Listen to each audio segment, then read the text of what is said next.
ഇന്ത്യയുടെ ഡങ്കം മുഴങ്ങുന്നു എന്ന് വീരവാദം മുഴക്കുന്നവർക്ക് ഇപ്പോൾ അന്താരാഷ്ട്ര മാധ്യമങ്ങൾ തന്നെ എട്ടിന്റെ പണി കൊടുത്തിരിക്കുകയാണ്. അമേരിക്കയിലെ ഏറ്റവും വലിയ പത്രമായ ന്യൂയോർക്ക് ടൈംസ് തങ്ങളുടെ ഒന്നാം പേജിൽ തന്നെ പ്രധാനമന്ത്രി നരേന്ദ്രമോദിയുടെയും RSSന്റെയും രാഷ്ട്രീയത്തിന്റെ പൊള്ളത്തരം വലിച്ചുകീറി ഒട്ടിച്ചിരിക്കുകയാണ്. വിദേശ രാജ്യങ്ങളിൽ പോകുമ്പോൾ പത്രങ്ങളുടെ ഉള്ളിൽ എവിടെയെങ്കിലും ഒരു ചെറിയ വാർത്ത വരാൻ പോലും പെടാപ്പാടുപെടുന്നവർക്ക് മുന്നിലേക്കാണ് നാണം കെടുത്തുന്ന തലക്കെട്ടുമായി ന്യൂയോർക്ക് ടൈംസ് വന്നിരിക്കുന്നത്. നിഴലുകളിൽ നിന്ന് അധികാരത്തിലേക്ക് ഹിന്ദു വലതുപക്ഷം ഇന്ത്യയെ എങ്ങനെ മാറ്റിമറിച്ചു എന്ന തലക്കെട്ടിൽ ന്യൂയോർക്ക് ടൈംസ് പ്രസിദ്ധീകരിച്ച ലേഖനം ഇന്ത്യയിലെ നിലവിലെ രാഷ്ട്രീയ സാഹചര്യങ്ങളെ അക്കമിട്ട് നിരത്തിയാണ് പുറത്തു വന്നിരിക്കുന്നത്.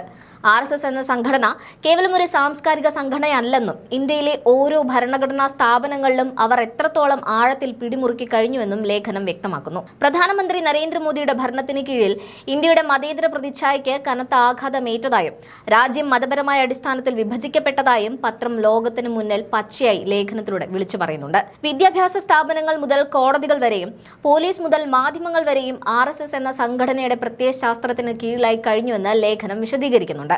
നരേന്ദ്രമോദിക്ക് ശേഷം ആരായാലും ഈ ശക്തമായ സ്വാധീനത്തെ തകർക്കുക എന്നത് അസാധ്യമായിരിക്കുമെന്നും പത്രം നിരീക്ഷിക്കുന്നു. ഇതിനു പുറമെ ക്രിസ്മസ് ആഘോഷങ്ങൾ തടയുന്നതും പള്ളികൾക്ക് നേരെ നടക്കുന്ന ആക്രമണങ്ങളും ന്യൂനപക്ഷങ്ങളെ അടിച്ചമർത്തുന്ന നീക്കങ്ങളും ലേഖനത്തിൽ തെളിവുകൾ സഹിതം പ്രതിപാദിക്കുന്നുണ്ട്. ഉത്തർപ്രദേശ് മുഖ്യമന്ത്രി യോഗി ആദിത്യനാഥിനെ കുറിച്ചും ലേഖനത്തിൽ കടുത്ത വിമർശനമാണുള്ളത്.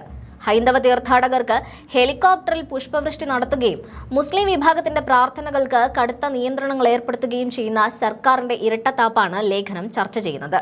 ബുൾഡോസർ രാജ് എന്ന് വിശേഷിപ്പിക്കപ്പെടുന്ന പ്രതിഷേധക്കാരുടെ വീടുകൾ തകർക്കുന്ന രീതി ഇന്ത്യയുടെ ജനാധിപത്യ മൂല്യങ്ങളെ എങ്ങനെ തകർക്കുന്നു എന്നും ലേഖനം ചൂണ്ടിക്കാണിക്കുന്നുണ്ട്. അന്താരാഷ്ട്ര തലത്തിലുള്ള പ്രമുഖ പ്രൊഫസർമാരും ബുദ്ധിജീവികളും ഈ ലേഖനത്തെ ഏറ്റെടുത്തതോടെ വിദേശ മണ്ണിൽ മോദി സർക്കാരിന്റെ പ്രതിച്ഛായ പണ്ടാരമടങ്ങിയിരിക്കുകയാണ്. വിദേശത്ത് പോകുമ്പോൾ മോദിക്ക് ലഭിക്കുന്ന സ്വീകരണങ്ങൾ കണ്ട് കൈയടിക്കുന്ന ഭക്തർക്ക് പോലും മിണ്ടാൻ കഴിയാത്ത രീതിയിലുള്ള തെളിവുകളാണ് പത്രം പുറത്തുവിട്ടിരിക്കുന്നത്. ചരിത്ര പുസ്തകങ്ങളിൽ മാറ്റം വരുത്തുന്നതും സോഷ്യൽ മീഡിയ വഴി വിദ്വേഷം പ്രചരിപ്പിക്കുന്നതും ഇന്ത്യയിലെ ജനാധിപത്യത്തിന്റെ അന്തകനാകുമെന്നാണ് പത്രം നൽകുന്ന മുന്നറിയിപ്പ്.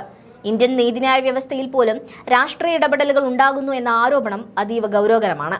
അലഹബാദ് ഹൈക്കോടതി പരിസരത്ത് നടന്ന സെമിനാറുകളെയും ജഡ്ജിമാരുടെ ചില പരാമർശങ്ങളെയും ഉദാഹരിച്ചാണ് പത്രം ഈ വാദങ്ങൾ ഉന്നയിക്കുന്നത്.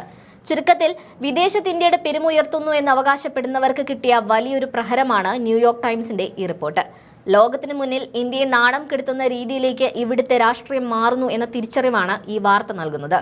മോദിയുടെ PR വർക്കുകളും ഗോദി മീഡിയകളുടെ തള്ളലുകളുമൊക്കെ ന്യൂയോർക്ക് ടൈംസിന്റെ ഒറ്റ വാർത്തയിലൂടെ നിലംപരിശായിരിക്കുകയാണ്. എന്തായാലും ലോകത്തിന് മുന്നിൽ ഇന്ത്യ മഹാരാജ്യത്തിന്റെ പ്രതിച്ഛായയ്ക്ക് ഇതിലും വലിയൊരു കോട്ടം തട്ടാനില്ലെന്ന് നിസ്സംശയം പറയാം.